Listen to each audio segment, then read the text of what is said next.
जय गुरु जी, शुक्राना गुरु जी। गुरु जी के चरणों में मेरा सादर प्रणाम। अगर गुरु जी को इस सत्संग में मेरे से कोई गलती हो जाए तो मुझे माफ कर देना। मेरी जर्नी 2006 में अप्रैल का महीना था, तब स्टार्ट हुई गुरु जी के साथ से। हुआ यूँ कि जैसा भी आपने एक लास्ट सत्संग सुना होगा दिव्या आंटी का, तो जो उनके अंकल हैं तो उनको कुछ प्रॉब्लम हो गई थी मेडिकल इशू। तो उसके लिए जो हमारी एक स्वाति आंटी हैं वो TCS में जॉब करती थी, तो उनकी एक मैडम थी जो टीम लीडर थी कमला मेहता में, तो उनके थ्रू हम गुरुजी से कनेक्ट हुए। तो उस पीरियड में गुरुजी ने हमें बुलाया और ब्लेस किया, सबको ब्लेस किया और बहुत अच्छे से ब्लेस किया। लेकिन उस टाइम पे हम लोग समझ नहीं पाए उनकी ब्लेसिंग। वो मैं आपको पूरा एक सत्संग है वो भी अपने आप में, वो भी मैं आपको बताता हूँ कैसे हुआ। तो स्टार्टिंग यहाँ से होती है कि गुरुजी ने जब हमें बुलाया अपने यहाँ, तो दिव्या आंटी के पास एक फ़ोन जाता है कि आंटी कमला आंटी का कि आप आ जाओ, आज जो है और गुरुजी के यहाँ 7 से 9 एम्पायर स्टेट में बैठते थे उस समय गुरुजी। तो वहाँ पर सत्संग हम लोग स्टार्ट सत्संग सुनना और जो गुरुजी की जो ब्लेसिंग्स हैं और जो लंगर प्रसाद होता है, चाय प्रसाद होता है, समोसा प्रसाद होता है, ये सब आपको वहाँ पे मिलेगा। और जो भी आपकी डिसीज़ है वो वहाँ पे क्योर हो जाती है। तो हमें इतना आइडिया ही नहीं था कि ये समोसा प्रसाद, चाय प्रसाद, ये लंगर प्रसाद, जो भी सत्संग होते हैं, गुरुजी की गुरबाणी होती है, ये कैसे होती है। ठीक है, हाँ बिल्कुल आइडिया नहीं था इन चीज़ों का। हेलो, हाँ अंकल, बहुत कम आ रही है। अब आ रही है अंकल, सही आ रही है। हेलो अंकल, अब आ रही है सही? अभी भी काम है, मैं ईयरफोन लगा। हेलो, अब आवाज आ रही है? Hello, please give me indication, can you hear me loudly please? आवाज आ रही है सबको? हेलो हेलो, जय गुरुजी। तो जब हम वहाँ गुरुजी के वहाँ आंटी ने हमें बताया कि आपको जो है थोड़े टाइम पहले पहुँचना है, गुरुजी के यहाँ 7 से 9 सत्संग स्टार्ट होता है। तो हम लोग जो है 6:30 बजे बिफोर टाइम वहाँ पहुँच गए थे गुरुजी के यहाँ। तो हमें तो पता ही नहीं था कि मतलब गुरुजी जो है, हम तो ये सोच रहे थे कि गुरुजी जो है कोई भगवा चोले में होंगे और जो भी होगा कि कोई हमें स्टोन्स देंगे, कोई या कुछ ऐसा नग वगैरह देंगे या कोई पूजा पाठ बताएंगे, इस तरीके से होगा। खैर कोई दिक्कत नहीं, हम लोग वहाँ पहुँच गए, बैठ गए। पहले ही जाके हम लोग बैठ गए थे वहाँ गुरुजी के यहाँ। तो गुरुजी ने जब एंट्री करी तो मतलब बहुत अच्छा स्वरूप लग रहा था गुरुजी का। उस समय रेड चोले में थे, मतलब देख के एकदम ऐसा लग रहा था कि पता नहीं जाने कौन भगवान आ गया। लेकिन हम लोग ऐसे मूर्ख है ना कि हमें पता ही नहीं कि ये साक्षात शिव जी के रूप है और आके हम मतलब भगवान के दरबार में बैठे हैं, just like as a heaven. तो उस समय खैर ये सब चीज़ें आज हम लोग सोच रहे हैं, उस समय तो बस हम ये सोच रहे थे कि पता नहीं किस बाबा के दरबार में फंसा दिया है।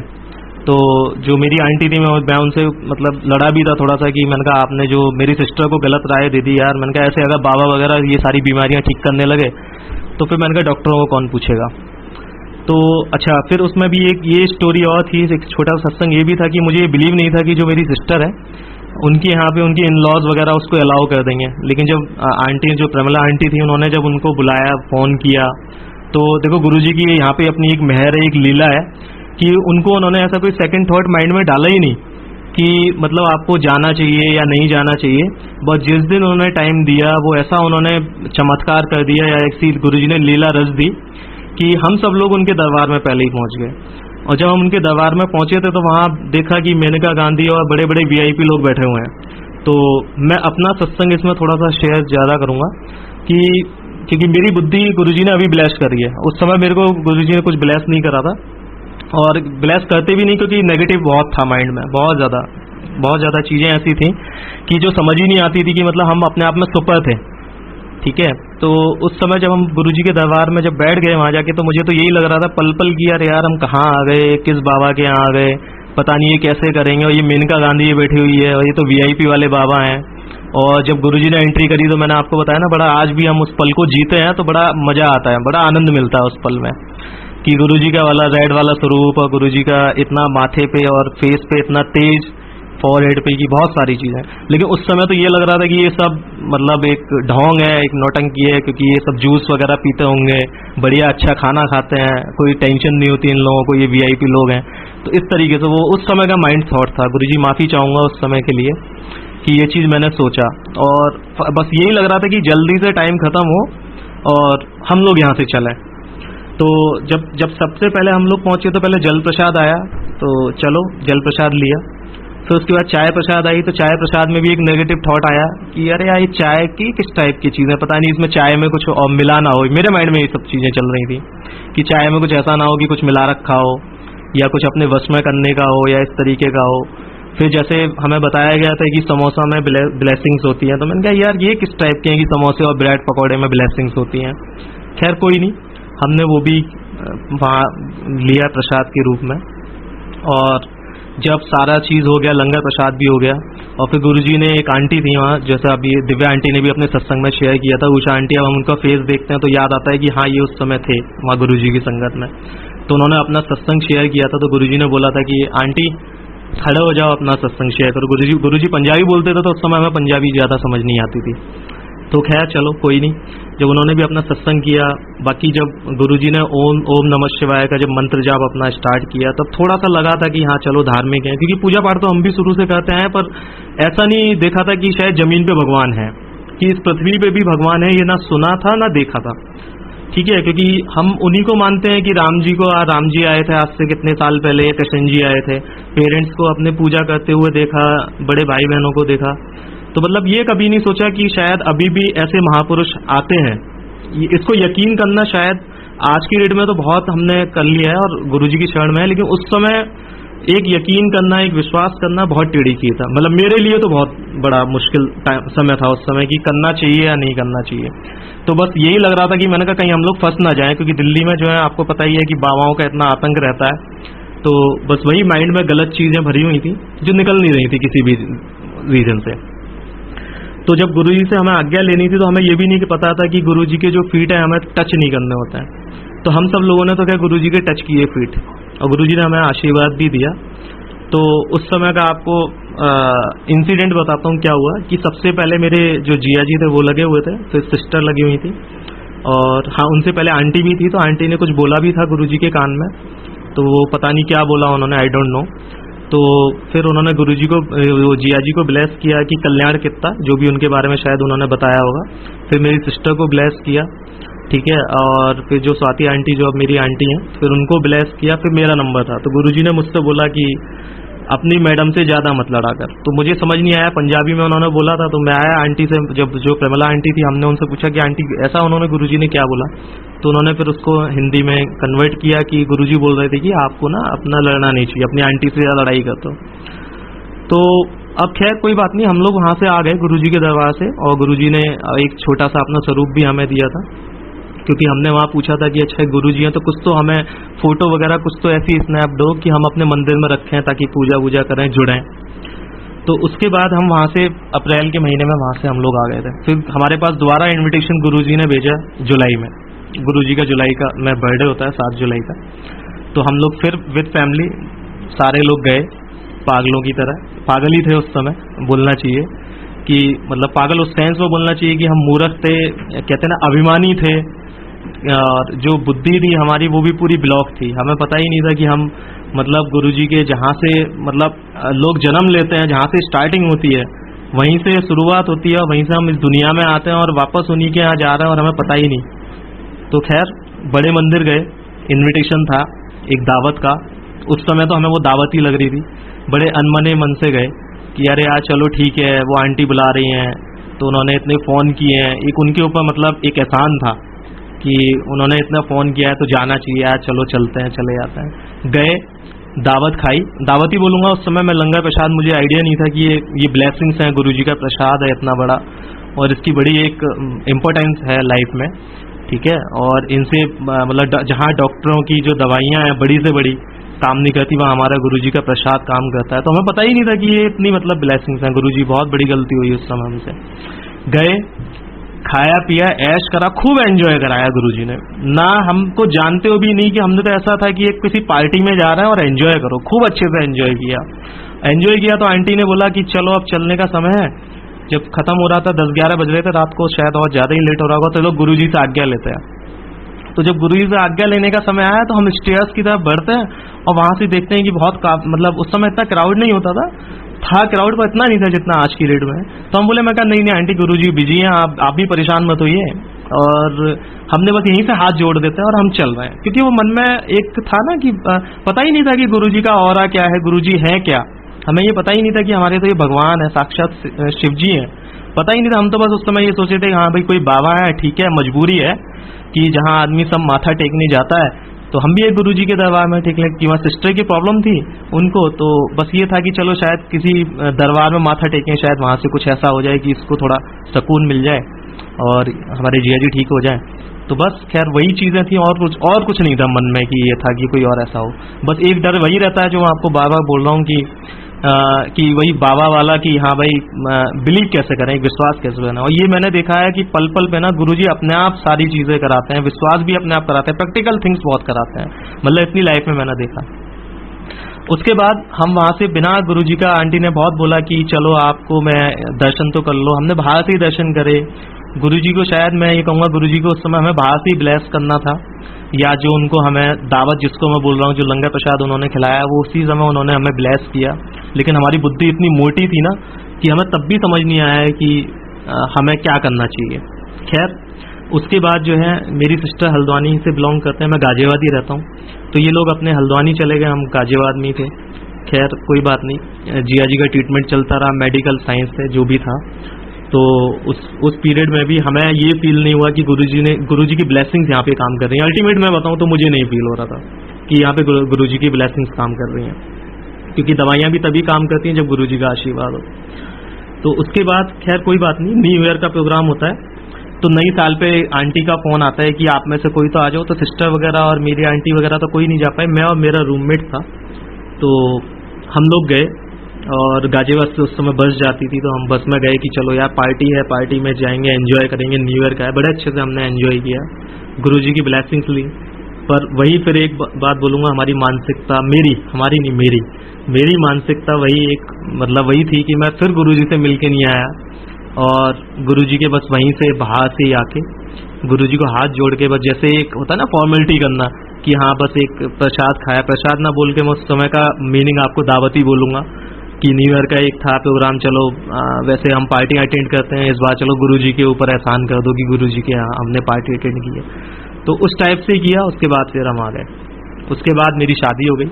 उससे पहले मेरी शादी नहीं हुई थी, क्योंकि जिनसे मेरी आंटी, मैं आपको बता रहा हूँ, स्वाति आंटी, तो बस वो इसी वजह से शादी रुकी हुई थी कि जिया जी की प्रॉब्लम चल रही थी, तो हम लोग सोच ही नहीं पा रहे थे, सारी फैमिली परेशान थी, उनकी फैमिली भी और हमारी फैमिली भी। खैर 2007 में शादी हो गई। उसके बाद जो है हमें पता भी नहीं था कि गुरुजी ने भी चोला छोड़ा है, या जो भी था हमें आइडिया भी नहीं था कि चोला छोड़ना क्या होता है, कुछ नहीं। 2009 में एक बार हम लोग ऐसे ही बैठे हुए थे, तो मेरी आंटी ने बोला कि यार ये जो गुरुजी हैं, हमें इनके बारे में पूछना चाहिए, आजकल है कहाँ, और एक बार हमें मिलने आना चाहिए। तब भी मेरे माइंड में नहीं आया कि देखो गुरुजी का फिर एक इन्फॉर्मेशन आ रही है कि आप आओ, जुड़ो, कनेक्ट हो, मेरी ब्लेसिंग्स लो। पर हम तो इतने मूर्ख, इतने गधे, इतने अभिमानी, मैं अपने आप को बोलूँगा कि मैंने अपनी जो मैडम है उनकी बात को आई गई कर दिया। मैं कहा हाँ ठीक है, देखते हैं, मगर तुम भी कहाँ इन बाबाओं के चक्कर में हो। तब भी नहीं पता था कि गुरुजी ने इतनी सारी ब्लेसिंग्स हमें पहले से दे रखी हैं, कनेक्शन कर रखा है, या कोई हमारे पूर्व जन्म का कर्म है। आई डोंट नो, मुझे नहीं पता था कि उस समय क्या था, लेकिन एक इन्फॉर्मेशन जैसे एक आता है ना, आंटी के दिमाग में आता था हमेशा कि 2009 में भी आया, 2010 में भी आया कि हमें एक बार गुरुजी के दरबार में जाना चाहिए। तो फिर मैंने आंटी को बोला अच्छा चलो तुम पता करो कि क्या है, चलेंगे किसी दिन गुरुजी के वहाँ एम्पायर स्टेट में फिर से। तो और बड़ा मंदिर भी था, तो खैर कोई बात नहीं। तो आंटी ने जब पता किया तो पता लगा कि गुरुजी ने चोला छोड़ दिया। उन्होंने हमें डिस्कस भी किया, तो मैंने बिल्कुल एक कान से सुना, दूसरे कान से निकाल दिया। माफ़ी चाहूँगा गुरुजी इसके लिए भी कि बिल्कुल कहते हैं ना, अनजान थे हम लोग, हमें पता ही नहीं था, नादान जिसे कहना चाहिए। और ये इस बात का मैं शुक्राना करूंगा गुरुजी ने कि बहुत समय रहते हुए हमारी बुद्धि खोल दी, क्योंकि मैं बहुत सारे सत्संग सुनता हूँ तो मैं देखता हूँ कि गुरुजी से कनेक्ट होने में लोगों को 10-10, 12-12 साल लग गए। यही हमारा भी है कि हमें भी गुरुजी से कनेक्ट होने में कम से कम 15-16 साल लग गए। मिले हुए भी मतलब ना मिले के बराबर थे। पर ये अच्छा था कि हमने, कहते हैं ना कि गुरुजी को एक बात बोलते हैं कि गुरुजी कि आप हमारी बाह मत छोड़ना। हम तो छोड़ सकते हैं आपकी उंगली, क्योंकि हम तो मतलब कहना चाहिए कि एक चीज बोलना चाहिए ना कि हम लोग तो स्वार्थी हैं, सेल्फिश हैं, कि जब मतलब पड़ा तो आपको याद कर लिया और नहीं पड़ा तो हाँ ठीक है।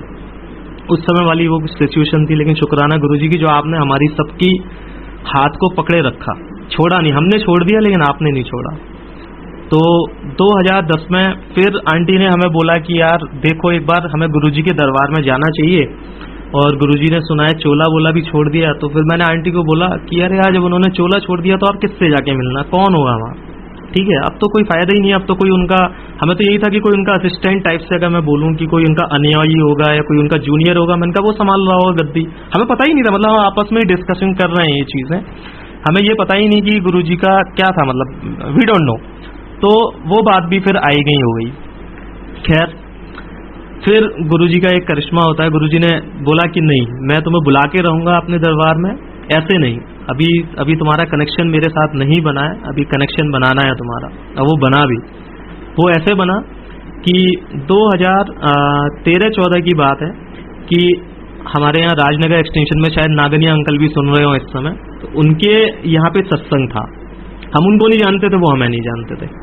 तो एक व्हाट्सएप पे एक मैसेज आता है मेरी सिस्टर के पास, जो हल्द्वानी में, जो दिव्या आंटी ने भी सत्संग किया, तो उनके पास मैसेज आता है। उन्होंने मेरी वाइफ को, मेरी आंटी को भेजा कि स्वाति देखो ये एक गाजियाबाद में एक सत्संग है। अच्छा, हमें उस समय सत्संग का भी नहीं ज्यादा पता था कि सत्संग होता क्या है, बस ये पता था कि हाँ जाओ और दावत मिलती है बढ़िया वाली, चाय पहले पानी मिलता है, जल प्रसाद तो मैं अभी बोलूंगा, मैं उस समय तो हम पानी ही बोलते थे, पानी मिलता है, चाय मिलती है, समोसा मिलता है और एक दावत मिलती है बढ़िया सा। तो उस समय थोड़ा सा हेजिटेशन ये होती थी जब सिस्टर ने बोला कि यार किसी को इनवाइट किसी ने किया ही नहीं और आप ऐसे ही पहुंच जाओ, तो मन में ये अभिमान कह लो, एक मैं वाली बात कह लो कि हमें नहीं जाना चाहिए, इस तरीके से वो एक आया। तो मेरी आंटी ने बोला कि वो तो एकदम तैयार बिल्कुल बैठी थी, कहते ना कि गुरुजी का बस बुलावे का इंतजार था, उस पर कृपा थी गुरुजी की, तो वो तो एकदम तैयार थी। वो तो उसने, उनके यहाँ हर मंथ में लास्ट संडे को सत्संग होता था अंकल के यहाँ। तो उसने बोला यार मुझे तो जाना है, एड्रेस वेड्रेस लिया, उसने फोन किया अंकल के यहाँ पे कि अंकल आपके यहाँ सत्संग है, मैंने सुना है हम लोग आना चाहते हैं। तो हमें पता ही नहीं था कि इस तरीके से कुछ होता है। तो उन्होंने, अंकल ने बोला नहीं नहीं आप बिल्कुल आइए, वेलकम है आपका, आप सत्संग अटेंड करिए। तो आंटी ने मुझसे बोला, तो मैंने बहाना लगा दिया, आपको सही बताऊं, मैंने कहा बच्चे हैं तुम लोग जाओ अभी पहले देखो वहाँ पे क्या होता है, और मैंने कहा मैं नहीं जा रहा आप जाओ, मैंने और काम है, थोड़ा सा थका हुआ हूँ या ऑफिस से, सब संडे था तब भी। उसके बाद मैंने जो मुझे मतलब मन में आया मैंने बहाना लगा दिया। खैर आंटी, मैंने कहा घर पे भी कोई रहना चाहिए और बच्चे वैसे भी अलाउ नहीं होते, परेशान करेंगे, और आप जाके अटेंड कराओ। तो आंटी अकेले गई, उन्होंने अटेंड किया गुरुजी की, वहाँ उनको बहुत अच्छे से ब्लेसिंग्स मिली। तो उन्होंने वहीं बैठे बैठे गुरुजी को अरदास लगाई कि गुरुजी मेरे घर पे भी सत्संग हो। तो गुरुजी ने वो अरदास कबूल भी करी बड़े अच्छे से। तो वहाँ उन्होंने अंकल, जो नागनिया अंकल है, उनसे पूछा, तो अंकल ने, जैसे होता है कि भाई उनके यहाँ भी सत्संग था, वो भी बिजी थे, तो उन्होंने कहा ठीक है आंटी आपको जब कराना हो तो आप बता देना, हम देख लेंगे। मतलब कोई उन्होंने ऐसी एग्जैक्ट डेट नहीं दी, कुछ नहीं दिया। मेरी आंटी को बहुत अच्छा लगा सत्संग सुन के। तो वहाँ उनको पता लगा कि उनके हर महीने सत्संग होता है, तो उसने वहीं सोच लिया कि मैं अब हर संडे को, मतलब हर मंथ के लास्ट वाला जो संडे होता है, अंकल के यहाँ आया करेंगे। खैर वो आए, जल प्रसाद लेके आई, थोड़ा प्रसाद भी लेके आई घर पे जो वहाँ से उनको मिला था, हमने खाया। शायद उससे थोड़ी बहुत बुद्धि सही हुई होगी, लेकिन पूरी तरीके से नहीं सही हुई थी। उसके बाद जब 2015 में, जब ये अगस्त का महीना था, शायद मुझे डेट थोड़ी सी कम याद रहती है, ये भी गुरुजी की शायद कोई महिमा होगी, मुझे ज़्यादा डेट नहीं याद रहती। तो बस हाँ, गुरुजी के जो सत्संग है छोटे छोटे, मेरी लाइफ में बहुत सारे सत्संग हैं, ठीक है, वो मुझे याद रहते हैं, तो वही मैं आपके साथ शेयर कर रहा हूँ। तो उस समय जो है उन्होंने गुरुजी से अरदास लगाई कि गुरुजी हमारे घर पर भी सत्संग हो, आप हमारे यहाँ भी आओ, स्वरूप मतलब आप हमारे यहाँ पर भी आके आप बैठो और हम लोग आपका आवा भगत करें, या जिस तरीके से भी आपको करें, इस तरीके से उन्होंने अरदास लगाई। उन्होंने आके मुझे बताया कि मैंने वहाँ गुरुजी के दरबार में अरदास लगाई है और बहुत अच्छा था, और वहाँ मुझे फील हुआ कि गुरुजी की प्रेजेंस है, इस तरीके से। तो खैर ठीक है, कोई बात नहीं, वो आ गए, हमने सोचा कि ठीक है चलो, मैंने कहा अब 1 महीने की बात गई ना, अब 1 महीने बाद देखी जाएगी। तो वही है, मैंने एक जैसे एक हस्बैंड वाइफ का रहता है, तो मैंने डिस्कस ही नहीं करा। मैंने कहा ठीक है चलो अगले महीने देखी जाएगी। अब वो 30 दिन भी बहुत जल्दी से पूरे हो गए।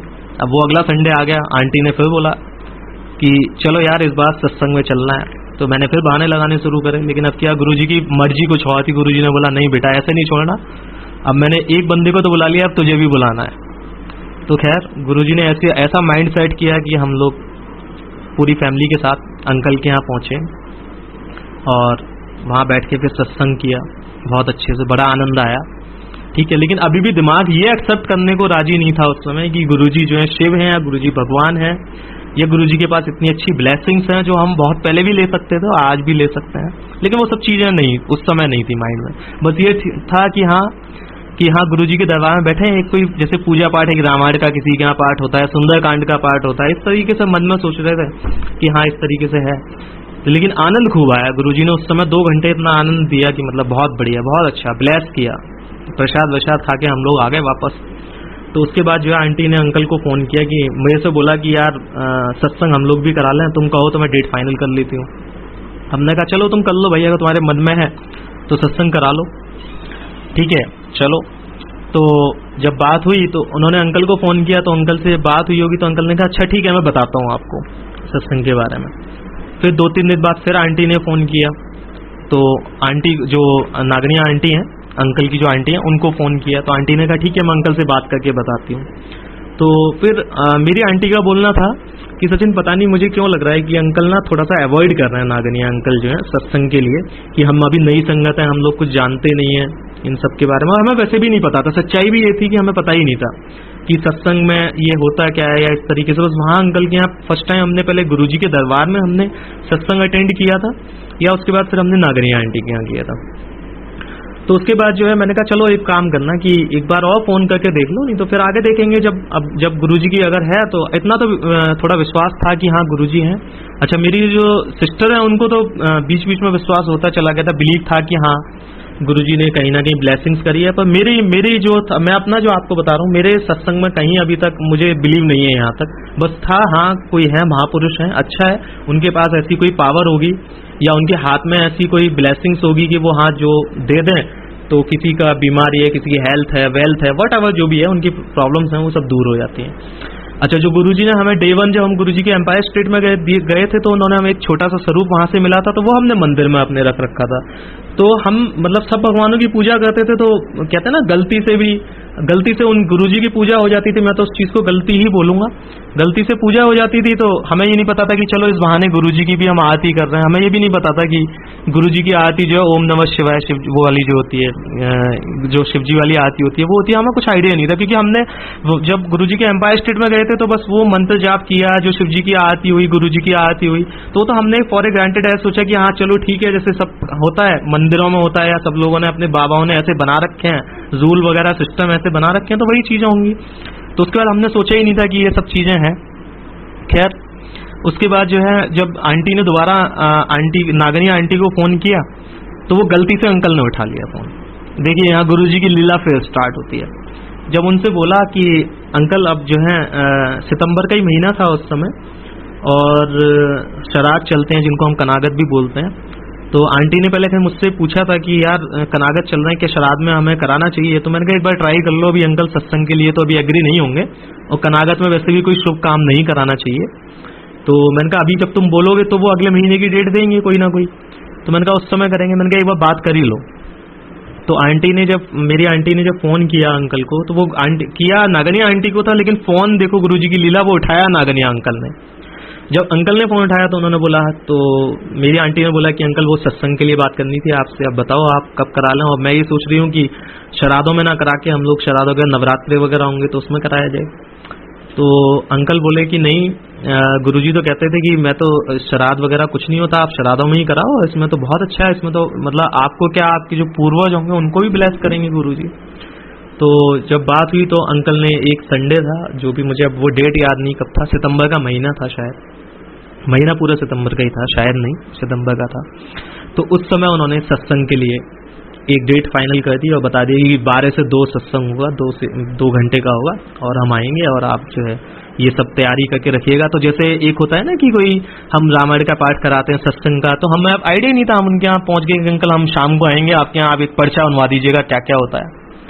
तो उस समय हमने उनसे पर्चा बनवाया है कि क्या फूल लेके आने होते हैं। हमें कुछ पता ही नहीं था, क्योंकि जब हम गुरुजी के एम्पायर स्टेट में गए थे तो वहाँ एक गुरुजी की फ्रेग्रेंस आती थी, तो हम तो उसको परफ्यूम समझे थे। आपको सही बताया कि कोई एक सेंट लगा के बाबा बैठे हैं वहाँ पे, बड़ा बढ़िया तरीके से परफ्यूम, क्योंकि जबकि वहाँ कोई फूल नहीं था, कुछ नहीं था। लेकिन हमें तो यही था कि मैंने कहा एक रूम स्प्रे वगैरह जो आजकल इतनी अच्छी अच्छी क्वालिटी के आते हैं तो शायद वो होगा। लेकिन जब नागनी आंटी के हमने पहला सत्संग किया तो वहां पे हमें थोड़ा सा फ्रेग्रेंस का आइडिया हुआ था कि हाँ गुरुजी आते हैं, ये चीज हुई थी। लेकिन तब भी माइंड ये एक्सेप्ट करने के लिए नहीं तैयार था कि शायद ऐसा है। तो जब हमारे यहाँ सत्संग हुआ तो हमारे पास कोई स्वरूप भी नहीं गुरुजी का। अब स्वरूप कहाँ से आए? उन्होंने बोला कि अंकल ने, नागनी अंकल ने बोला गुरुजी का स्वरूप होना चाहिए, चरण स्वरूप होना चाहिए, एक नानक जी की एक स्वरूप होना चाहिए और एक भोलेनाथ जी का स्वरूप होना चाहिए। ये सब उन्होंने जो बताया तो हमने अब अरेंज करना स्टार्ट किया। उस समय की एक कहता ना कि हाँ जैसे कि एक कोई फेस्टिवल है, एक कोई त्योहार मनाना है आपको, एक कोई या जन्माष्टमी वगैरह इस तरीके से, तो हमने सारा सामान कलेक्ट करना स्टार्ट किया। अब सबसे पहली बाधा आई कि गुरुजी का स्वरूप कहाँ से आए। तो आंटी जब नागनी अंकल के यहाँ जब सत्संग था तो वहाँ पर एक कोई अंकल थे तो उनसे मिले थे, अश्वनी अंकल थे शायद, वहाँ पे गाजियाबाद ही रहते हैं। तो उनसे जब बात हुई थी तो उनका नंबर ले लिया था। तो आंटी ने उनसे रिक्वेस्ट किया कि अंकल कहीं से एक स्वरूप मिल जाए हमें तो बढ़िया होगा। तो उन्होंने कहा कि आंटी आप चिंता मत करो, मैं कोशिश करता हूँ कि आपको ना एक स्वरूप में बाइंड करा के दे दूंगा। चलो जी ठीक है, उन्होंने बोल दिया। बाकी हम लोग भी कोशिश कर रहे थे। तो यहाँ पर एक जगदम्बा करके एक शॉप है क्लॉथ हाउस की, शालीमार गार्डन में गाजियाबाद। तो हम कोई सामान लेने के लिए उनके यहाँ गए तो हमने देखा गुरुजी का वहाँ स्वरूप लगा हुआ है। देखो गुरुजी ने कैसे कैसे चीजें ब्लेस करी हैं। देखिए ये भी एक तारीफ है कि जब हम उनकी शॉप पे पहुंचे तो हमने कहा अरे आप गुरुजी को मानते हो? अच्छा हम भी मानते हैं, सामने दिखाने के लिए। मैं तो बोलूंगा, लेकिन मेरी आंटी तो डे वन से ही मानती है और सिस्टर भी डे वन से मानते थे। लेकिन हम तो आपस में वही है ना कि एक शो ऑफ ज्यादा करना होता है। तो मैंने वहीं पे मैंने ही बोला था शायद कि नहीं हम भी मानते हैं गुरुजी को, लेकिन उस समय तक एक्सेप्टेंस नहीं थी तो बोल दिया उनके यहाँ पे। तो हमने बोला कि मेरी आंटी ने बोला कि नहीं हम लोग भी फर्स्ट टाइम सत्संग करा रहे हैं तो आप लोग भी आइएगा, क्योंकि हमारे बस जस्ट घर के पीछे ही उनकी शॉप है। तो हमने उनसे आइडिया लिया कि यार हमारे पास स्वरूप वगैरह नहीं है तो ये कहाँ से लिया जाए। तो उनके पास एक गुरुजी का चरण स्वरूप रखा हुआ था। तो उन्होंने कहा आंटी देखिए अब ये अंकल जाएंगे, अगर किसी मंडे वगैरह जाते हैं वैसे, अगर ये जाएंगे तो ये स्वरूप ले आएंगे, आप ये चरण स्वरूप हमारे से ले जाओ।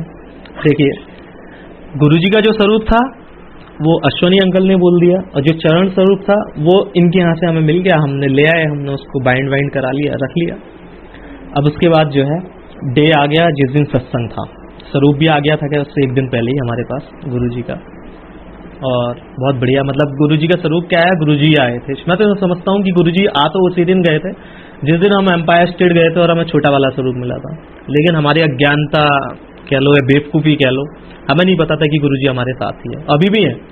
और मैं आपको अभी बीच में एक चीज़ बताऊं कि आज सुबह से मैं थोड़ा टेंस था कि आज मेरा फर्स्ट सत्संग है और लाइव है, मैं गुरुजी के बारे में इतना जानता नहीं हूं तो मैं कैसे बताऊंगा। तो गुरुजी सुबह ही आ गए आज। फ्रेगनेंस मैं आंटी को बोला, मैंने कहा तुम्हें आ रही है कुछ फ्रेगनेंस, जबकि मेरे यहाँ कोई गुलाब का फूल नहीं, कुछ नहीं। 11 साढ़े 11 बजे, वैसे तो हम लोगों ने अब गद्दी लगा रखी है, गुरुजी की रहते हैं, पर गुरुजी की फ्रेगनेंस आ गई थी सुबह 11 साढ़े 11 बजे गुरुजी। तो मैं समझ गया, मैंने कहा गुरुजी है, आ गए गुरुजी। शुक्राना गुरुजी, बहुत बहुत शुक्राना आपका, बहुत बहुत शुक्राना और कोटि कोटि प्रणाम आपके चरणों में। मतलब जितना शुक्राना बोले उतना कम है। और बहुत सारी चीजें गुरुजी ने दी हैं हमें, पूरा लाइफस्टाइल चेंज किया है, उन सब के लिए शुक्राना। और मैं तो ये भी रिक्वेस्ट करूंगा गुरुजी से अपनी सारी संगत को ब्लेस करो इस कोरोना टाइम में। और ये जो गुरुजी नाल मोजा ग्रुप है, देवेंद्र अंकल बहुत अच्छा है, बहुत सारे अंकल हैं जिन्होंने शिव रीडिंग शिव पुराण जो इस तरीके का ग्रुप चलाया हुआ है, बहुत सारी चीजें सीखने को सुनने को मिल रही है और हम लोग भी ब्लेस हो रहे हैं, सब लोग ब्लेस हो रहे हैं। तो अब जिस दिन गुरुजी का सत्संग था तो हमें यही नहीं पता था कि खाने में क्या क्या होना चाहिए, क्योंकि हम तो सब वहां पूछ के आए थे, पूरी क्लास नागनी आंटी के यहाँ से लेके आए थे खाने में क्या होना चाहिए। ठीक है, चाय प्रसाद तो होती है, जल प्रसाद में हम ये बॉटल रख लें, हमें कुछ नहीं आइडिया था, बिल्कुल एक कोरा कागज थे साहब। वहां से हम लोगों ने पूरी जब लेके आए थे तो वही चीज अरेंज कर रखी थी। अब गुरुजी के प्रसाद में गुरुजी को चटनी बहुत पसंद है, अब वो हम चटनी भूल गए। हमें पता ही नहीं कि गुरुजी को चटनी पसंद है। ठीक है, अब देखो गुरुजी की लीला, कहते हैं ना कि अगर आप कोई चीज अगर आपकी अधूरी रह रही है तो गुरुजी उसको पूर्ण करा देते हैं। ये भी एक है, मैंने फील करी है, सारी चीजें महसूस करी हैं और प्रूफ है। मतलब मैं आपको जो भी आपको बोल रहा हूँ वो सारी मेरी अपनी पर्सनल प्रूफ करी हुई सारी चीजें हैं।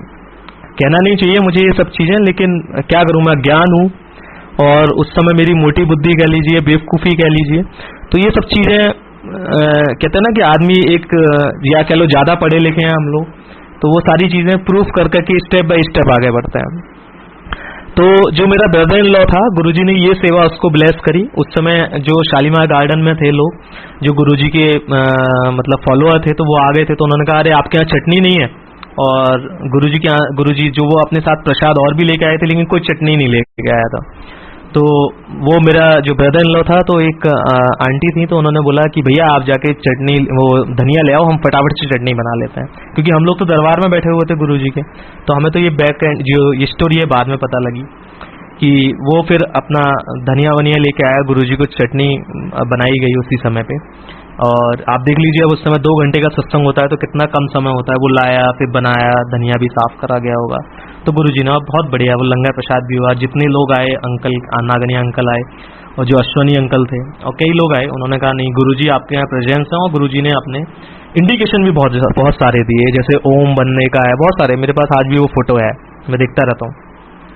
लेकिन तब भी अभी मन ने ये एक्सेप्ट नहीं करा था। मैं आपको अभी भी यहाँ बता रहा हूँ कि हाँ गुरुजी शिव का रूप है, अभी भी नहीं एक्सेप्ट करा हमने। या तो कह लो कि हम लोगों ने भी अभी पूरी तरीके से सरेंडर नहीं करा। वो जैसे होता है ना कि हम कोई पूजा पाठ करते हैं, कोई रामायण का पाठ कराते हैं, कोई सुंदरकांड का पाठ कराते हैं, वो छोटेपन से देखते हुए आए हैं, तो वही सारी चीजें माइंड में रहती हैं, तो उन्हीं को सबको देखते हुए करते रहते हैं।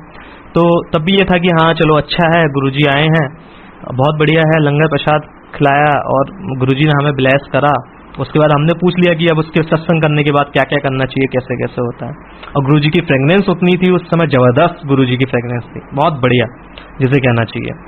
तो बस उस समय तो बस गर्व से सीना फूल रहा था कि हाँ चलो यार हम भी, इसका मतलब गुरुजी के फॉलोअर हैं और इसका मतलब गुरुजी ने हमारा हाथ पकड़ रखा है।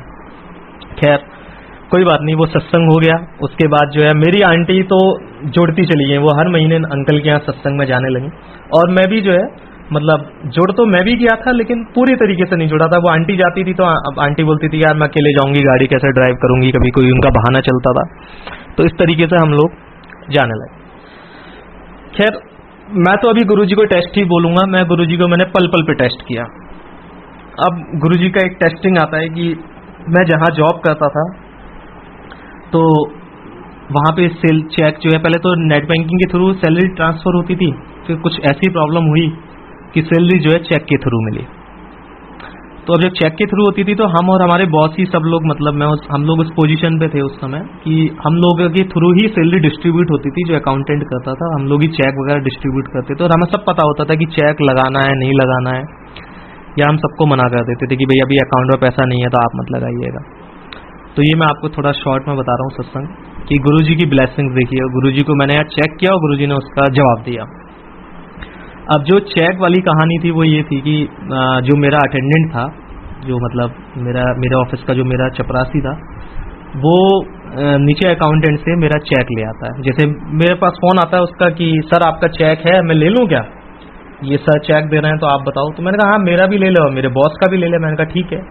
अब उसने इतनी बुद्धि चलाई कि अकाउंट नंबर उसके पास रहता था हमारा, उसने इतनी बुद्धि चलाई कि वो जाके तुरंत जो है HDFC बैंक में जाके ड्रॉप कराया चेक ड्रॉप करके आके बोलता है कि सर मैं तो आप दोनों के जो वो मेरा वाला जो चेक है वो आपका मैं डाल आया हूँ, और अभी जो विक्रांत सर का जो चेक है वो अभी मेरे पास रखा हुआ, मेरा डाल आया वो। तो जब मेरा चेक डाल के आ गया तो मैंने कहा अरे यार तू तो अभी गलत डाल के आया, अभी तो अकाउंट में जो है अभी तो मना किया हुआ है ओनर ने कि अभी अकाउंट में पैसा नहीं है और तुमने गलत डाल दिया यार, ये तो बड़ी दिक्कत हो जाएगी। मैंने अपने बॉस को बताया तो उन्होंने मुझे गुस्सा किया कि यार मैंने तुम लोगों को मना किया हुआ था। मैंने कहा क्या बोलूँ, ये अनिल गया पता किसी काम से गया था और ये चेक डाला है। तो बोले यार आप डांट पड़ेगी, और आपको पता ही है कि हर ऑर्गेनाइजेशन में थोड़ा सा पॉलिटिक्स रहती है। तो हम लोग उस पोजीशन पे थे कि मतलब 4 एंटी में रहते थे उस समय लोग। तो मैंने कहा यार इस समय तो बड़ी डांट पड़ने वाली है। कोई बात नहीं, हमने अपने गुरुजी को दाप पे लगा दिया उस समय। हमने गुरुजी को बोला, मैंने कहा सब लोग कहते हैं कि आप जो है भगवान हो और आपने इतनी सारी चीजें क्लियर करी हैं, तो ये जो चेक है वो बाउंस नहीं होना चाहिए, क्लियर होना चाहिए। तो अब हमें तो यही था मन में कि गुरुजी थोड़ी चेक क्लियर कराने जाएंगे।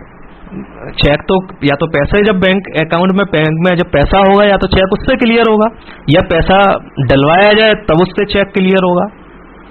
और उसकी वैलिडिटी भी 2 या 3 दिन होती है। आपको पता है, अगर आज हमने चेक लगा दिया, कल आपके अकाउंट में वो शो होता है, परसों आपके 3 दिन में, अगर अदर बैंक है तो वो आपके 3 दिन में क्लियर हो जाता है। खैर कोई बात नहीं। हमने जो हमारे बड़ा अकाउंटेंट था, मैंने डरते हुए उसको बताया, मैंने कहा भाई ऐसे ऐसे हो गया। आज वो दुनिया में नहीं है, इस दुनिया में नहीं है। तो उन्होंने, बड़े कूल व्यक्ति थे, उन्होंने कहा यार सचिन तुमने बहुत गलत कर दिया यार, अगर चेयरमैन साहब को पता लग जाएगा तो यार वो गुस्सा करेंगे, और आप लोगों को तो ये सब चीज पता रहती है, उसके बाद भी आपने डलवा दिया यार चेक।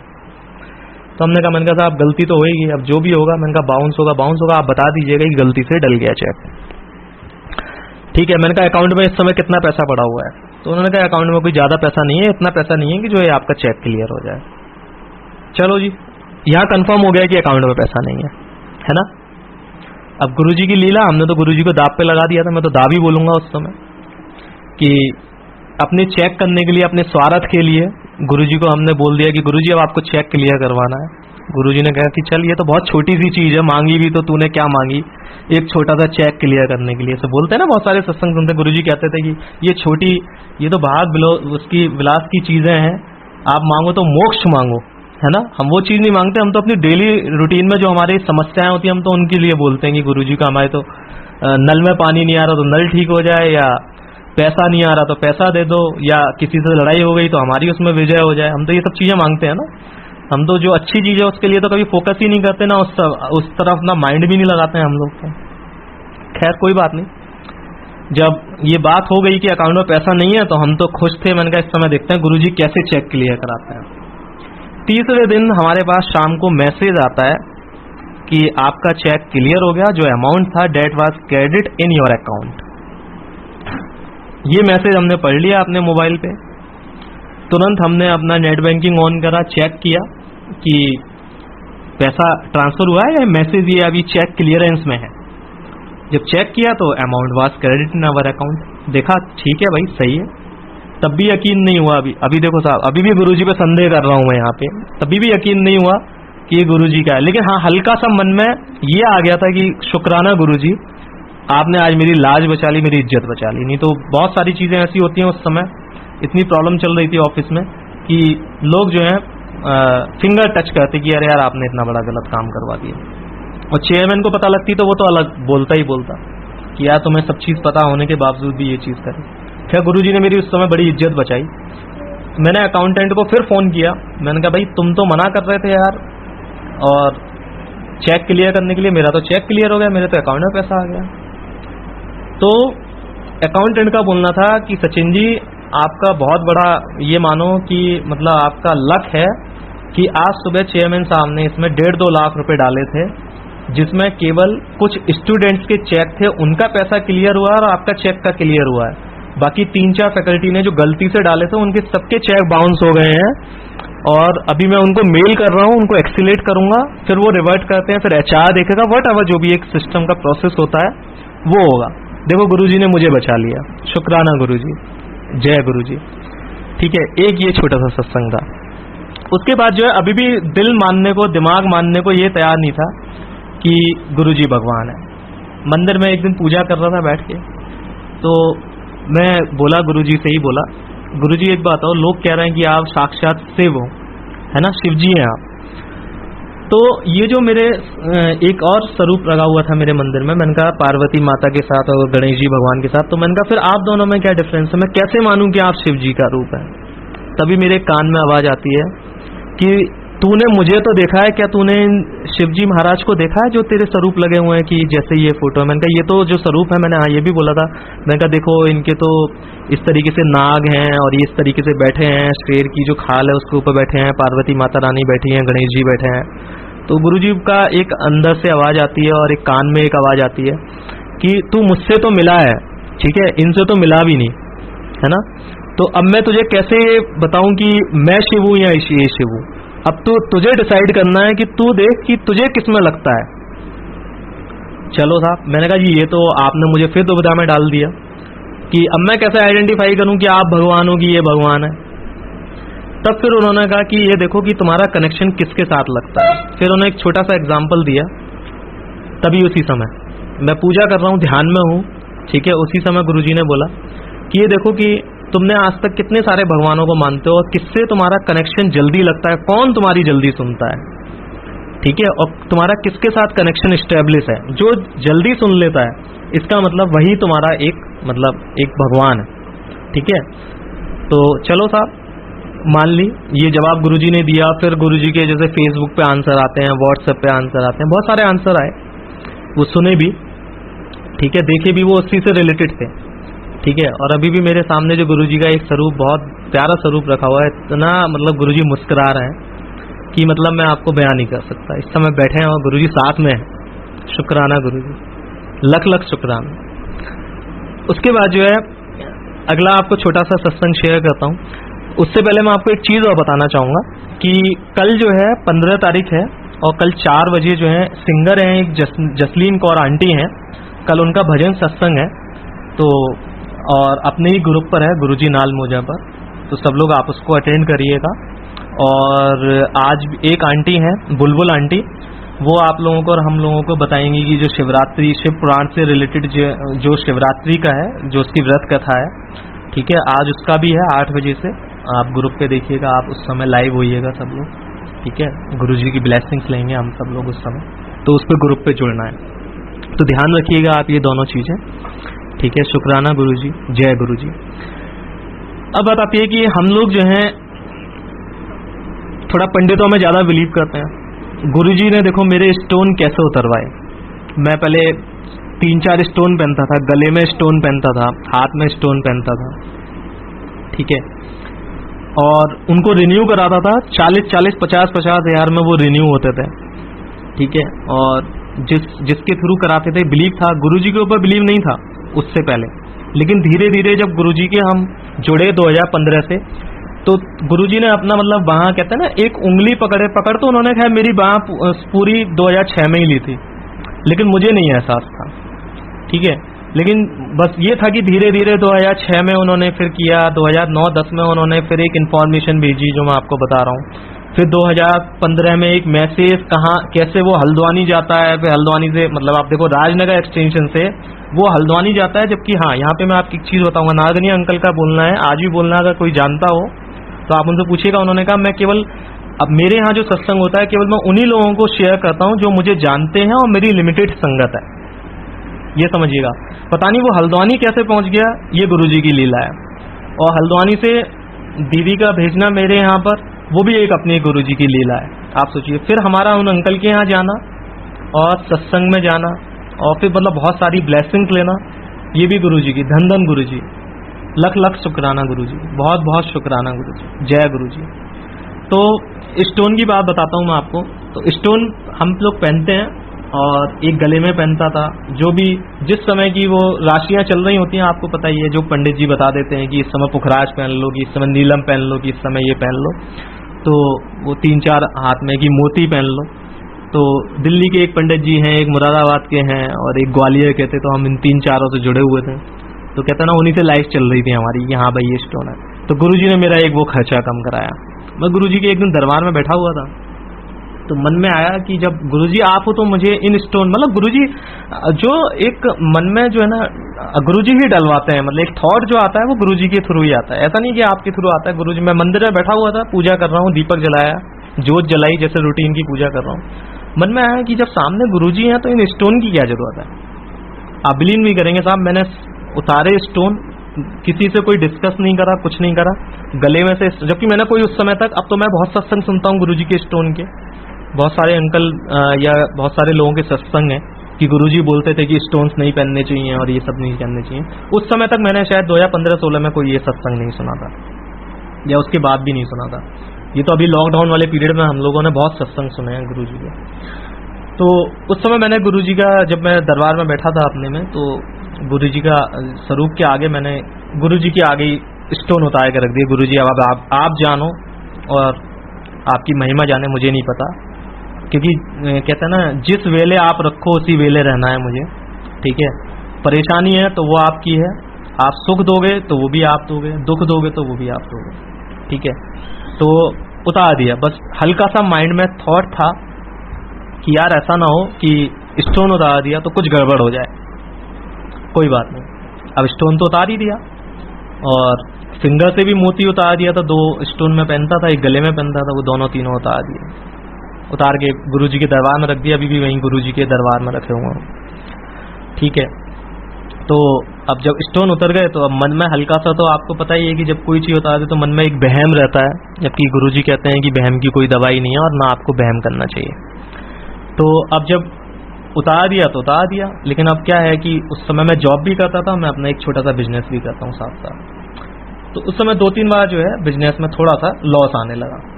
तो मन में वही एक बहम कि कैसा तो नहीं मैंने स्टोन उतार दिया है तो ये उसकी वजह से लॉसेज आ रहे हैं या इस तरीके से हो। लेकिन वही है ना, गुरुजी का हम इंडिकेशन नहीं समझ पाते हैं। हम तो हर चीज़ में अपना स्वार्थ देखते हैं ना, कि हर चीज़ में हमारा सेल्फिशनेस, हमें फ़ायदा होना चाहिए ना हर चीज़ में, लेकिन उसके फोरकास्टिंग नहीं करते हम लोग कि उसमें भी गुरुजी की कुछ ना कुछ चीज़ें छुपी हुई हैं। खैर कोई बात नहीं, गुरुजी ने फ़ायदा भी कराया बहुत सारी चीज़ों को, जहाँ नुकसान भी अगर उसको स्टोन से उतारने की मेरा है, गुरुजी का कुछ नहीं है। गुरुजी ने तो जो मुझे ब्लेस किया, बहुत सारी चीज़ें ब्लेस करी हैं। मेरे मन के थॉट थे कि मैंने स्टोन उतार दिया तो इसकी वजह से नुकसान हो रहा है, अब ये फ़ायदा कराया तो ये गुरुजी ने करा दिया, ठीक है। गुरुजी ने तो हमेशा फ़ायदा कराया, अच्छी चीज़ें ब्लेस करी हैं। तो अब जब स्टोन उतार दिया तो 2-4 चीज़ों में 2-4 ऑर्डर लिए, उनमें नुकसान गया। तो अब लगने लगा कि यार मुझे लग रहा है कि स्टोन मुझे दोबारा पहनने चाहिए। तो जैसे मैं गुरुजी के एक दिन दरबार बैठा, मैं गुरुजी मुझे लग रहा है कि यार मैंने स्टोन उतार दिए हैं तो ये सब चीज़ें जो है उसकी वजह से दिक्कत हो रही है।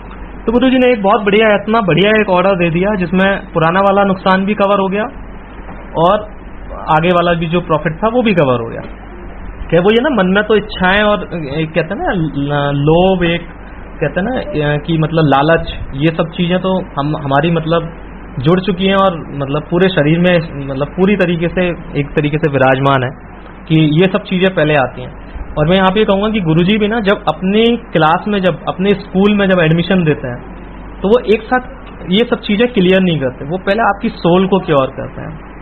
और ये शायद मुझे बहुत सारे सत्संग में इस चीज़ का आंसर मिला, और ये मैं अपना पर्सनल आपको एक्सपीरियंस बता रहा हूँ कि जो 2006 से लेकर आज 2020 तक गुरुजी ने मेरा कनेक्शन लगाया और मुझे अपने साथ जोड़ा, तो उन्होंने पूरा ब्लेस कराया। धीरे धीरे धीरे जो नेगेटिव चीज़ें हैं, जो बुराइयां हैं, जो लालच है, वो धीरे धीरे उन्होंने सब चीज़ों को बाहर निकाला है और तब अपने साथ जोड़ा, ताकि कोई ये ना कह सके कि देखो ये गुरुजी का एक शिष्य कह लो या एक गुरुजी का सेवक कह लो या एक संगत कह लो, जो भी, शायद मैं बहुत बड़े वर्ड बोल गया हूँ, मैं छोटी सी संगत में ही आता हूँ जो सबसे पीछे बैठती होगी, शायद उसमें होगा। लेकिन उन्होंने कहा कि हाँ कोई ऐसा ना कहे कि देख के बोले कि जब मैं बोलूँ जय गुरुजी तो कोई कहे अच्छा ये ऐसे गुरुजी के हैं, मतलब जो संगत है वो ऐसी गुरुजी के। तो इसलिए गुरुजी सबको इतना प्योरली ब्लेस करते हैं, इतना प्योरली क्योर करते हैं, उनकी जो सोल है उसको इतने आराम से क्योर करते हैं ना कि तब आपको सब चीज़ें रिमूव करने के बाद आप अच्छे इंसान बन के बैठो, अच्छी चीज़ें सीखो। ये सब चीज़ें मैंने इस पीरियड में फील करी हैं। तो अब जब उसके बाद था तो मेरी जॉब पर भी थोड़ा सा दिक्कतें आनी स्टार्ट हो गई थी। तो ये स्टोन तो मैं उतार ही चुका था, अब माइंड में तो एक थॉट चल ही रहा है कि भाई तूने स्टोन तो उतार ही दिया, अब कोई भी चीज़ गलत हो मैं पहले स्टोन पे सोचूं। मैं गुरुजी के दरबार में जब भी सुबह पूजा करूं मैं गुरुजी को बोलूं, मैंने गुरुजी ऐसा ना हो कि मुझे दोबारा स्टोन पहनने पड़ा। खैर गुरुजी भी, जब हम गुरुजी का एग्ज़ाम लेते हैं तो गुरुजी भी तो हमारा एग्ज़ाम ले सकते हैं। तो गुरुजी ने साहब हमारा एग्ज़ाम लिया। तो गुरुजी ने जो है मेरे ऑफिस में ही एक दिन मेरे चेयरमैन को बुलाया, उसने जो मुझसे बोला कि भाई तुम इन लोगों को निकाल दो जॉब से।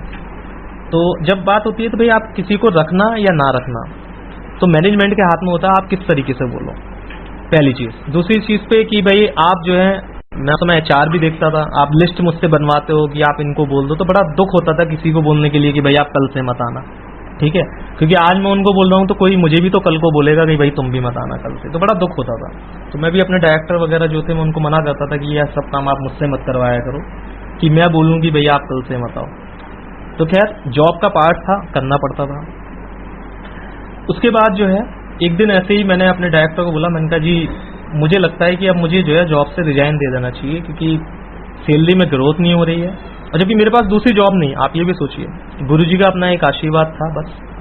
तो मुझे लग रहा था, तो मेरे डायरेक्टर ने बोला कि हाँ यार दिक्कत तो है ही यहाँ पर, मैं भी सोचता हूँ कि रोज रोज लोगों को बोलना पड़ता है निकालने के लिए, तो देख लो आप गोयल साहब जैसा आपको ठीक लगे।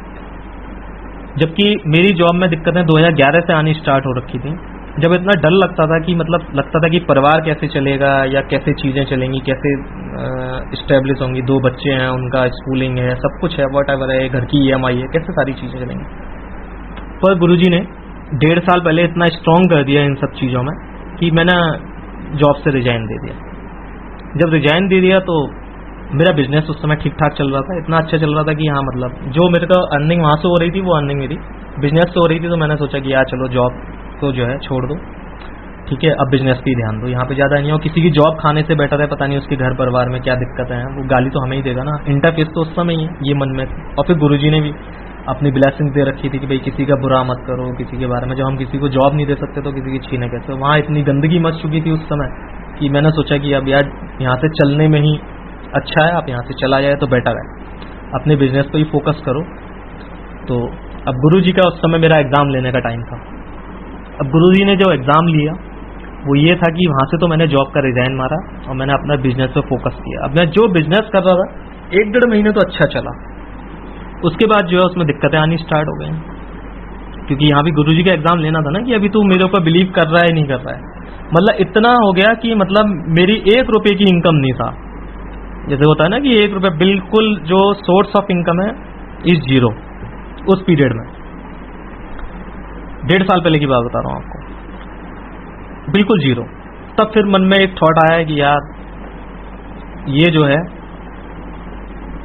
गलत हो गया भाई, इसका मतलब स्टोन उतारा, पहले जॉब गई, अब बिजनेस भी 0 हो गया धीरे धीरे। क्योंकि जैसे पंडित लोग भी कहते हैं ना कि स्टोन जब आप पहनो तो 1-1, 2-2 महीने बाद वो असर करना शुरू करता है, और जब आप उसको उतारो तो वो 2-3 साल लगता है उतारने में।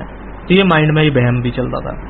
और इधर गुरुजी का भी साथ था, ऐसा नहीं था कि गुरुजी का साथ ना हो, लेकिन एक इंसानी चोला हम लोगों ने पहना हुआ है तो वो एक डिसीजन नहीं ले पाते हैं कि मतलब व्हाट टू डू और नॉट टू डू, कैसे करें, क्या अच्छा है क्या बुरा है। लेकिन गुरुजी ने तो बहुत अच्छा पहले से ही सोच के रखा हुआ था, तो वही चीज़ है। तो अब क्या होता है साहब, मैं अपने एक दिन में आपको एक छोटा सा सत्संग है उसको शेयर करूंगा और बस उसी के बाद फिर विराम दूंगा अपनी वाणी को।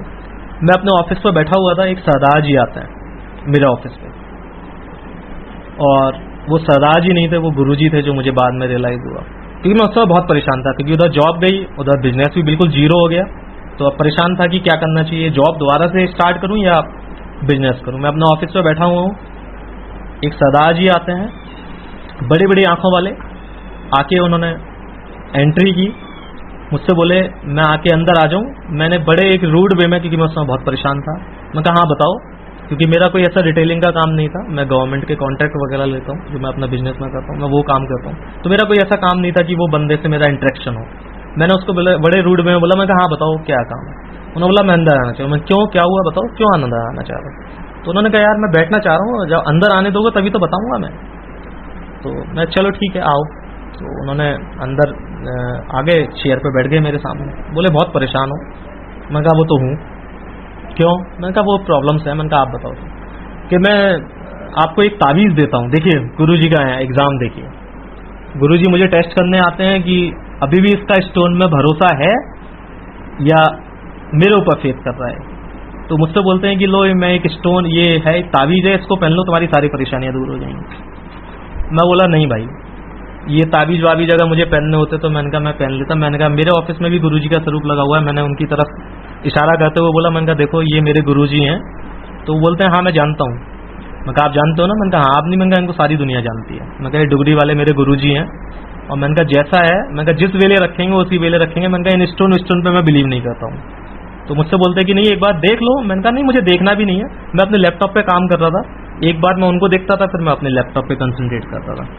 उसके बाद बोलते हैं कि नहीं तो आप एक बार पहन के इसको देख लो। मैंने कहा नहीं, मेरे गुरुजी ने मना किया हुआ है, इन सब स्टोन पे बिलीव नहीं करना चाहिए। मैंने कहा मैं अपने गुरुजी पे फोकस हूँ। मैंने कहा जो है वो इन्हीं को करना है। तो बोले अच्छा। तो मैंने कहा आप बताइए आप कैसे आना हुआ। बोला मैं जो है सोच रहा था कि मुझे कुछ खाने पीने के लिए, कुछ लंगर के लिए कुछ आप कर देते, तो मैं हरिद्वार से आया हूँ। देखिए दूसरा इंडिकेशन दिया उन्होंने, लंगर का भी दिया, हरिद्वार का भी दिया। तभी मेरी इतनी मोटी बुद्धि, मैं समझ ही नहीं पाया कि मेरे सामने साक्षात शिव बैठे हुए हैं। ठीक है, और मैं आपको इसमें बीच में बताता हूँ, वो 2 लोगों की एंट्री होती है मेरे ऑफिस में, इन और एग्जिट है। तो एक बंदा जो पहले आता है वो बाहर निकल जाता है एग्जिट वाले से, और जो सरदार जी आते हैं वो इन आके मेरे सामने चेयर पर बैठ जाता है। तो उन्होंने जो है मुझे बोले कि मेरी तरफ देखो। अब मैंने कहा कि ऐसा ना हो यार, मैं इसकी तरफ देख लूँ, ये मुझे अपने वश में कर ले, और पता नहीं क्या क्या कराई। क्योंकि आजकल आपको पता ही है, जब आप मार्केट में बैठते हो तो ऑफिस में बहुत सारे लोग इस तरीके के आते हैं। तो तब भी माइंड में नहीं था कि कोई इस तरीके का कोई बंदा है या कोई मेरे गुरुजी आए हैं, मुझे बिल्कुल नहीं था आइडिया, मैं आपको सही बताऊं। और ये अभी बात है, 1 साल पहले की बात है, ये सितंबर अक्टूबर की बात है।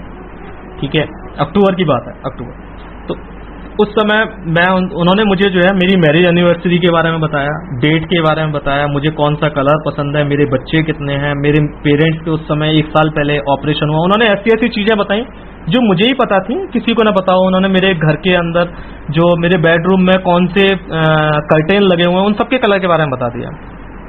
तब भी आप देखिए, जैसे एक पहले था किसी पंडित के पास बैठो, वो आपके पास्ट के बारे में बताया, फ्यूचर के बारे में बताया, तो आपका एक इंटरेस्ट क्रिएट होता है। मेरा उस समय कोई ऐसा इंटरेस्ट क्रिएट नहीं हुआ, क्योंकि मैं उस समय अपने बिजनेस को लेके, अपनी फैमिली प्रॉब्लम्स को लेके इतना परेशान था कि मतलब वो सब चीजें मुझे, या कह लो कि गुरुजी की ऐसी, मतलब गुरुजी ने ऐसा बाइंड कर लिया था अपने उसमें कि मुझे वो एहसास ही नहीं होने दिया कि वो सामने बैठे हैं। आप सोचिए, उन्होंने नहीं एहसास होने दिया कि वो सामने बैठे हैं, और मैं एक बार भी सोचूं कि यार ये बंदा, इसको इतनी सारी चीजें कैसे पता। उसके बाद उन्होंने मुझसे बोला, अच्छा कोई अपनी एक डेट चूज कर ले। मैंने 5 मार्च 2020 आज मैं सोचा। तो मैंने बोला कि अपना क्वेश्चंस अपने मन में सोच ले। मैंने क्वेश्चंस भी सोच लिया। क्वेश्चन क्या सोचना था मैं आपको बता देता हूँ। मैंने बिजनेस ही सोचा था कि मेरा बिजनेस सही नहीं चल रहा, बस ये सही चले, दाल रोटी निकले। पहले तो यही है, बात की चीजें तो बात की है। तो गुरुजी ने मुझे बोला कि तुमने जो है 2 चीजें सोची, एक तो तुमने 5 तारीख सोची है, और एक तुमने जो है बिजनेस के बारे में सोचा है अपने माइंड में। मैंने कहा हाँ जी बिल्कुल सोचा है दोनों चीजें। तो उन्होंने बोला 5 तारीख से पहले तुम देखना कि तुम्हें इतने बड़े बड़े ऑर्डर मिलेंगे जिनकी मतलब आप सोच भी नहीं सकते, और अच्छा बिजनेस हो जाएगा। और मैंने उनको हाँ ये भी बोला था कि मैं सोच रहा हूँ कि ये बिजनेस बंद भी कर दूँ। इससे बात होने लगी, काफी देर बैठे थे वो, तो मैंने उनको बोला, मैंने कहा मैं सोच रहा हूँ कि जॉब कर लूँ, अब ये बिजनेस वगैरह हो सकता है मेरे बस की नहीं है, नौकरी पे ध्यान देना पड़ेगा दोबारा। तो उन्होंने बोला कि नहीं नहीं, ये गद्दी जो है तुम्हें शिव जी ने ब्लेस करी है, ये शिव रूपी गद्दी है, और आपको जो है ये शिव जी ने ब्लेस करी है, आप इसको छोड़ो मत, इसी पे आप ध्यान करो। और बिजनेस में अप्स एंड डाउन लगे रहते हैं। तो मैंने उनको बोला, मैंने कहा अप्स एंड डाउन तो लगे रहते हैं, पर ये तो ना हो कि दाल रोटी खत्म हो जाए। मैं उनको ऐसे ही 1 to 1 बात कर रहा हूँ, मुझे नहीं पता कि ये सामने गुरुजी बैठे हैं। क्या कोई बात नहीं, उन्होंने बातों बातों में मुझे बोला कि तुम्हें लग रहा है तुम मेरी बातों पे ध्यान नहीं दे रहे हो, तुम लैपटॉप पे तुम्हारा ज्यादा फोकस है, और जब मैं यहाँ से चला जाऊंगा ना, तुम मुझे देखोगे तो मैं तुम्हें दिखाई नहीं दूंगा। तब भी मेरे इस मोटी बुद्धि में ये नहीं आ रहा था कि ये बोल क्या रहे हैं और मैं सुन क्या रहा हूँ। खैर कोई बात नहीं, उन्होंने मुझे गुरु नानक जी का एक फोटो दिया। उन्होंने कहा ये जो है आप फोटो रखो, और इस फोटो को आप, मैंने उनसे पूछा, मैंने कहा इस फोटो को, जैसे एक पंडित जी से पूछते ना कि इस फोटो को मैं कहाँ लगाऊं, घर पे लगाऊं कि ऑफिस में लगाऊं। उन्होंने कहा ऑफिस में लगाओ। उन्होंने 2-3 चीजें मुझे और बताई कि ये चीज बस नॉर्मल चीजें, कि आप अपनी सीट पे बैठते हो तो इसको टॉवल से कवर करके रखो, और इस कलर का टॉवल डालो, और अपने ऑफिस में कर्टेन लगवाओ, आपने कर्टेन नहीं लगवा रखे विंडो के पास। ये चीज थोड़ा सा उन्होंने मुझे बताया, और वो चले गए। जैसे ही वो गए, मुझे 5 मिनट बाद जैसे मैं एक सो के उठाऊं वाली पोजीशन, मैं बोला, मैंने कहा ये बंदा आया कौन था। मैं तुरंत ऑफिस के अपने गेट से बाहर निकलता हूँ, 5 मिनट भी नहीं, हार्डली। मेरा 3rd फ्लोर पे ऑफिस है, तो आप समझ सकते हो कि तीसरे माले से, मंजिल से जब कोई बंदा नीचे जाएगा तो 5 मिनट तो उसे लगेंगे, तो 5 से 7 मिनट। मैं कंटिन्यूअसली ऊपर से नीचे देख रहा हूँ, कोई बंदा नीचे नहीं उतरा। मैं अपनी 3rd फ्लोर पे पूछता हूँ आस पड़ोस वालों से, 2nd फ्लोर पे जाता हूँ। मैंने कहा कोई सरदार जी, उनके साथ कोई 2 बंदे आए थे, आपने जाते हुए देखा। एक नीचे कारपेंटर वाला है, वो कारपेंटर का काम करता रहता है, बिल्कुल जहाँ मेरी गाड़ी खड़ी होती है, बिल्कुल 1st फ्लोर पे, बिल्कुल वो ग्राउंड फ्लोर पे। तो मैंने उनसे आगे पूछा, मैंने कहा अभी आपने किसी सरदार जी को यहाँ से जाते हुए देखा। उन्होंने कहा नहीं। मैंने कहा कोई आपके यहाँ सरदार जी आए थे, कोई लंगर प्रसाद की कोई सेवा लेने या इस तरीके का? बिल्कुल नहीं, कोई नहीं था साहब। मैं फिर अब वापस अपने ऑफिस पे आया। फिर एक तो सरदार जी जो आए थे वो मेरे ऑफिस में बैठे थे, तो दूसरा वाला बंदा एग्जिट से निकला था, मैंने मेरे दूसरे मतलब गेट से, तो मैं उसको भी देखने गया तुरंत। ठीक है, तब भी वहां कोई नहीं था। तो फिर मैंने अपनी मैडम को बताया, आंटी को बताया, और फिर सिस्टर को, दिव्या आंटी को बताया। तो इन्होंने मुझसे पूछा कि कैसे कैसे थे गुरुजी। तब इन्होंने पूरा करा, अरे तेरे यहाँ तो गुरुजी आए थे यार। और मैं टाइम भी कम है, शुक्राना गुरुजी। और मेरा बिजनेस उस समय इतना अच्छा चला कि मुझे 3 दिन में 1 करोड़ रुपए का टेंडर मिला था। मेरी औकात नहीं थी 1 करोड़ रुपए का टेंडर करने के लिए। शुक्राना गुरुजी, मेरी बिल्कुल औकात नहीं थी। 3 दिन में 1 करोड़ का टेंडर मिला नहीं, मतलब उसकी स्टार्टिंग हो गई। ठीक है, वो 1 महीने में मुझे मिला, जबकि मेरा उम्मीद नहीं थी। मैं इतना बड़ा बिजनेसमैन नहीं था कि मैं 1 करोड़ का एक टेंडर कर लूं, और गुरुजी ने मुझे वो 1 करोड़ रुपए का टेंडर दिया। ठीक है, आप सोचिए, वो गुरुजी की कृपा थी। और वो किस तरीके से चला, किस तरीके से उसमें चैलेंजेस आए उसको एग्जीक्यूट करने में, गवर्नमेंट टेंडर था, वो सब गुरुजी की कृपा है। अब थोड़ा सा टाइम कम है, नहीं तो मैं आपको वो भी आगे सत्संग शेयर करता। तो शुक्राना गुरुजी, ठीक है, बहुत बहुत शुक्राना। सबको ब्लेस करो गुरुजी। ठीक है, और बस एक रिक्वेस्ट करूंगा कि इतना इम्तिहान मत लो जैसे हम लोगों को आप 10-10 साल 12-12 साल कनेक्ट होने में लगा देते हो। उसी समय ऐसी सद्बुद्धि दो जो हम आपके चरणों में बैठ जाएं। बस ज्यादा इतना ये दिमाग चलाएं ही ना, बहुत चलाते हैं हम सब लोग। मैं ही नहीं, मैंने बहुत सत्संग सुने, बहुत सारी संगत ऐसी हैं। उनको इतना मत करो, अपने चरणों से जोड़ लो बस। और ऐसी सद्बुद्धि दो कि बस आपके बारे में ही सोचें और आपकी कृपा हमेशा बनी रहे। जय गुरुजी, शुक्राना गुरुजी।